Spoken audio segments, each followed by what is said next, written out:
안녕하세요. 중국 언어문화 전공 18학번 최은아입니다. 저는 중화인민공화국 경제 5개년 계획 1차에서 14차 계획별 형태소를 비교 분석하였습니다. 1953년부터 2025년 사이 14건의 경제 5개년 계획의 글자수 2356개를 대상으로 9200개의 형태소를 비교 분석하였습니다. 데이터는 중앙인민정부 공식 사이트에서 가져왔으며 아래는 원본 데이터 샘플입니다. 원본 데이터는 아래 찌에바 형태소 분석기를 돌려서 형태소를 추출했으며 오른쪽 사진은 추출한 형태소들을 피벗 테이블로 시각화하여 출현 빈도수를 나타낸 결과물입니다. 저는 형태소 중 명사 환경과 내수와 관련된 키워드를 중점으로 데이터를 분석했습니다.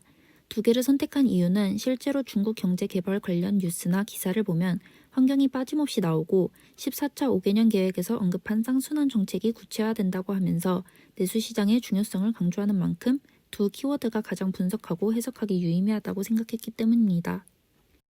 첫 번째로 환경 관련해서 오른쪽 표에 나온 환경 관련 명사들을 중심으로 데이터를 살펴보았습니다. 1차에서 10차 경제 5개년 계획에서 주로 중국 사회주의 현대화 건설을 위한 준비를 진행했습니다. 반면에 제11차에서 14차에는 생태건설 및 환경보호를 중시하는 모습으로 바뀌게 되었습니다. 이러한 산업의 질적 업그레이드를 통해 친환경 미래 산업 분야를 선점하겠다는 중국 정부의 의지와 빠른 선진화를 보니 중국이 곧 선진국 대열에 합류하고 그 이상의 목표를 실현할 수 있는 날이 정말 멀지 않았음을 예측할 수 있습니다.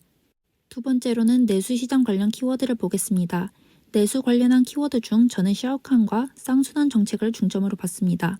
첫 번째 키워드 샤오캉 데이터에서 표시한 샤오캉 쇼이핑과 샤오캉 쇼호이의 차이를 한번 보겠습니다. 크게 차이점이 두 개가 있는데 첫째는 범위가 다르다는 것입니다.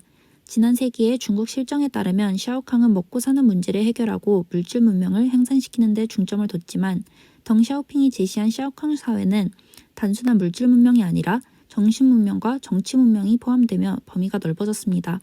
두 번째 차이는 기준이 다르다는 것입니다.